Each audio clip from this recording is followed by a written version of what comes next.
Belakangan ini semangat aku buat berkarya lagi turun.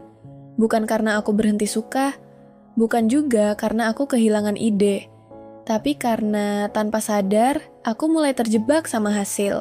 Aku mulai ngitung, mulai nunggu respon, dan mulai terlalu banyak mikir, ini bakalan banyak yang nonton gak? Dan di situ aku baru sadar satu hal, hasil yang besar itu ternyata datang bareng tanggung jawab yang besar juga. Dari semua proses yang aku jalani, aku baru ngerasain ternyata semuanya bisa drop seketika. Bukan karena aku gagal, tapi karena aku terlalu sibuk menjaga citra. Aku pernah posting pencapaian aku di media sosial pribadiku. Awalnya terasa menyenangkan, ngerasa dihargai, dan ngerasa usaha aku kelihatan. Tapi lama-lama, itu berubah jadi beban. Aku jadi ngerasa harus selalu tampil rapi, harus selalu kelihatan konsisten, dan harus selalu kelihatan berkembang. Padahal, di balik layar, aku juga manusia biasa. Suka ngerasa capek, bingung, dan kadang ingin berhenti sebentar. Dan di titik itu, aku sadar, aku sudah terlalu jauh dari proses dan terlalu sibuk mikirin hasil. Dari situ, aku balik lagi ke satu buku yang dulu nemenin aku waktu semuanya masih kecil, yaitu Atomic Habits karya James Clear. Buku ini adalah buku yang dulu ngajak aku pulang ke satu hal yang sering kita lupakan, yaitu kebiasaan kecil. Awalnya, semua ini terasa ringan. Aku berkarya tanpa mikir jauh ke depan, tanpa nanya hasilnya bakal sejauh apa, tanpa takut orang bakal suka atau enggak. Aku cuma hadir, bikin, lalu jalan. Dan justru di fase itu aku paling konsisten, paling jujur sama diri sendiri. Tapi pelan-pelan ada yang berubah. Proses yang tadinya menyenangkan mulai terasa berat, bukan karena capek fisik, tapi karena beban di kepala makin banyak. Aku mulai mikir, ini harus lebih bagus dari kemarin, ini nggak boleh turun, ini harus sesuai ekspektasi orang lain. Hal-hal kecil yang dulu bikin aku seneng, perlahan berubah jadi tuntutan. Aku mulai ngerasa berkarya bukan lagi karena aku ingin, tapi karena aku merasa harus. Di titik itu aku baru sadar, proses bisa terasa membebani bukan karena kita salah jalan, tapi karena kita menaruh terlalu banyak beban di hasil. Padahal, kebiasaan itu seharusnya jadi tempat pulang, bukan tempat tertekan. Di buku Atomic Habits, James Clear nggak pernah bilang kita harus berhenti punya tujuan. Tapi, dia ngingetin satu hal penting. Kalau kebiasaan kita hidup di bawah tekanan hasil, lama-lama kebiasaan itu nggak akan bertahan. Karena sesuatu yang dilakukan dengan rasa takut jarang bisa konsisten. Dan disitulah aku mulai ngerti kenapa aku pelan-pelan menjauh dari proses. Bukan karena aku nggak mampu, bukan karena aku kehilangan minat, tapi karena proses itu sudah nggak terasa ramah buat aku sendiri. James Clear ngajarin aku buat balik ke satu pertanyaan sederhana. Apakah kebiasaan ini masih ingin aku jalani kalau nggak ada yang melihat hasilnya? Kalau jawabannya enggak, berarti yang perlu dibenahi bukan hasilnya, tapi caraku menjalani proses. Dan dari kesadaran itulah, aku mulai belajar berjalan lagi, tanpa harus membawa beban yang bukan milik aku. Di bagian ini, aku mulai jujur sama diri sendiri. Aku sadar, aku bukan cuma kehilangan konsistensi. Aku kehilangan ingatan tentang kenapa semuanya dimulai.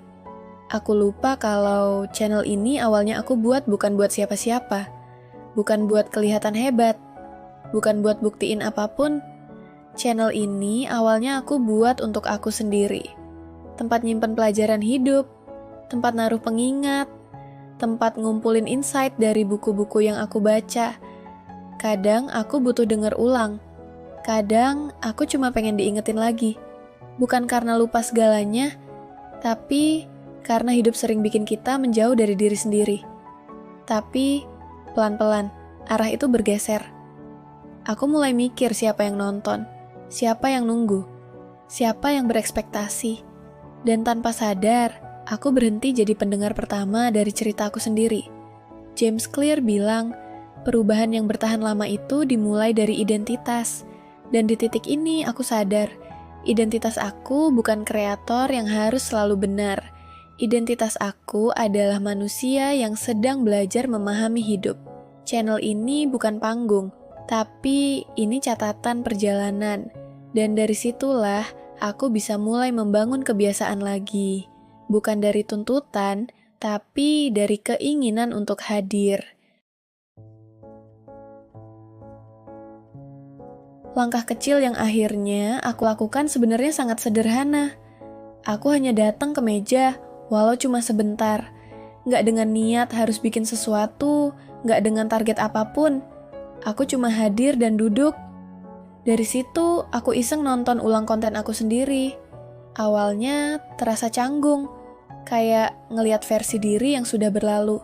Tapi pelan-pelan, ada perasaan yang muncul. Dan aku mulai sadar, konten ini ternyata berfungsi sebagaimana mestinya. Dan di momen itu, aku ketemu satu konten tentang buku Show Your Work karya Austin Kleon. Rasanya pas banget, bukan karena aku lagi nyari, tapi karena aku memang lagi butuh diingatkan. Di situ aku sadar, proses yang tadinya terasa berat mulai terasa ramah lagi. Dan aku masih bisa melanjutkannya, pelan-pelan, tanpa harus terlihat sempurna. Selama ini yang bikin aku capek, bukan prosesnya, bukan belajar dari buku, dan bukan juga waktu bikin konten. Semua itu sebenarnya masih bisa aku nikmati. Yang bikin berat justru satu hal, aku terlalu memaksakan semuanya harus sempurna. Aku gak cuman ingin hadir, aku ingin hasilnya rapi. Aku gak cuman ingin konsisten, aku ingin kelihatan terus berkembang. Tanpa sadar, aku menaruh standar yang terlalu tinggi pada hal-hal yang seharusnya sederhana. Dan dari situ, proses yang tadinya ramah berubah jadi menekan. Aku baru ngerti, kesempurnaan itu diam-diam menggerogoti konsistensi. Karena aku ngerasa nggak ada ruang buat salah. Setiap kali aku ngerasa harus sempurna, aku jadi takut mulai. Takut nggak sesuai bayangan dan takut hasilnya nggak seperti yang aku harapkan. James Clear nggak pernah bilang kebiasaan harus dilakukan dengan benar setiap saat. Yang ditekankan justru soal hadir, soal mengulang, dan soal mau datang lagi meski kemarin berantakan. Dan di titik itu aku sadar, aku berhenti bukan karena malas, tapi karena aku terlalu keras sama diri sendiri. Padahal proses itu sebenarnya nggak kejam. Yang bikin dia terasa berat adalah ekspektasi yang aku tempelkan. Sejak itu, aku mulai melepas satu hal penting, bukan tanggung jawab, tapi tuntutan untuk selalu sempurna. Aku izinkan diriku bikin yang biasa, yang belum rapi, dan yang belum maksimal. Anehnya, justru di situ aku bisa datang lagi. Karena ternyata konsistensi itu nggak lahir dari kesempurnaan, tapi dari keberanian untuk tetap hadir, meski hasilnya belum seperti yang aku bayangkan. Aku punya satu cerita tentang dua anak yang sama-sama suka lari. Yang pertama, larinya pelan. Setiap lomba, dia sering ada di belakang. Orang-orang bilang dia lemah. Banyak yang menyarankan istirahat dan cari hal lain yang lebih masuk akal. Tapi, anak ini nggak berhenti. Dia tetap datang ke lintasan, tetap berlari, dan tetap ngos-ngosan. Bukan karena dia yakin bakal menang, tapi karena dia memang suka berlari. Anak yang satu lagi berbeda. Dari kecil, dia hampir selalu menang. Langkahnya ringan, semua orang mujinya. Menang jadi sesuatu yang wajar buat dia. Tahun demi tahun berlalu. Anak yang dulu sering kalah, tetap berlari, pelan tapi rutin, tanpa sorak-sorai, dan tanpa ekspektasi besar. Sementara anak yang biasa menang, mulai jarang berlatih. Karena menang sudah terasa biasa, dan dia terlalu percaya pada hasil-hasil lamanya. Sampai suatu hari mereka bertemu lagi di lintasan yang sama. Anak yang dulu dianggap lemah, ternyata jadi pemenangnya. Dan disitulah rasa sakit itu muncul. Bukan cuma karena kalah satu lomba, tapi karena dikalahkan oleh orang yang dulu selalu ada di belakang. rasanya pasti menyakitkan, karena selama ini kemenangan dianggap hanya miliknya saja. Di titik itu aku sadar satu hal, hidup itu nggak harus selalu menang. Kadang cukup hanya sekali menang, di waktu yang tepat saja. James Clear ngajarin bahwa kebiasaan kecil yang dilakukan terus-menerus akan mengejar. Lalu, perlahan melampaui bakat yang nggak dirawat. Dan buat orang yang terbiasa menang, kekalahan terasa jauh lebih berat. Karena dia nggak pernah benar-benar menyiapkan diri untuk kehilangan posisi itu. Cerita ini bukan cuma soal lari, ini tentang hidup. Tentang siapa yang mau terus hadir, meski nggak ada yang bertepuk tangan, dan siapa yang berhenti berproses karena terlalu percaya pada kemenangan lama.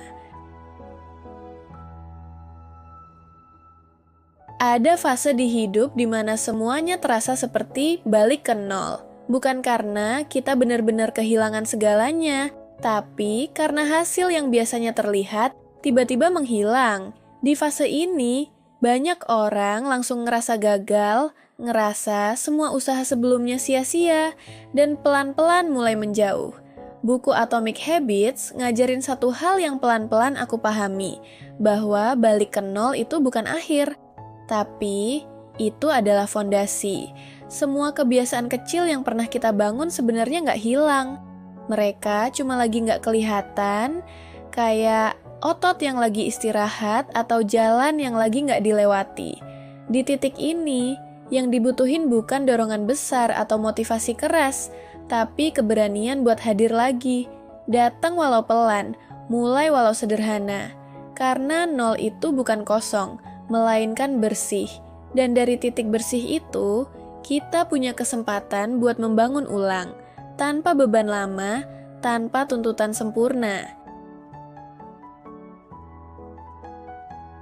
Sampai di sini, aku sadar satu hal penting. Perjalanan ini bukan tentang jadi yang paling cepat, paling rapi, atau paling terlihat berhasil. Ini tentang mau tetap hadir, meski pelan, meski kadang ragu, meski hasilnya belum kelihatan apa-apa. Buku Atomic Habits nggak ngajarin aku buat hidup besar. Buku ini ngajarin aku buat hidup konsisten dalam hal kecil. Datang lagi ke meja, mendengar ulang diri sendiri, dan mengizinkan proses berjalan tanpa harus selalu sempurna. Aku belajar kalau capek itu bukan tanda harus berhenti. Kadang capek, cuma tanda kita terlalu keras sama diri sendiri. Dan istirahat bukan berarti menyerah, tapi bagian dari menjaga supaya kita bisa lanjut. Hidup juga nggak harus selalu menang dan nggak perlu terus ada di depan. Kadang cukup sekali menang, di waktu yang tepat. Selebihnya, yang penting kita nggak berhenti berjalan. Kalau hari ini kamu lagi ngerasa tertinggal atau ngerasa balik ke nol, ingat satu hal, kamu nggak kehilangan apapun. Semua kebiasaan kecil yang pernah kamu bangun masih ada di dalam diri kamu. Mereka cuma nunggu kamu datang lagi, walau sebentar. Terima kasih sudah dengerin cerita ini sampai habis. Kalau kamu ngerasa obrolan ini ada gunanya, kamu boleh share ke orang yang kamu rasa butuh diingatkan. Siapa tahu, satu kalimat kecil hari ini bisa jadi pengingat buat mereka untuk nggak menyerah. Kalau kamu ingin baca sendiri versi lengkap bukunya, aku taruh linknya di deskripsi. Dan ingat, kita nggak harus cepat dan kita nggak harus sempurna. Yang penting, kita terus jalan.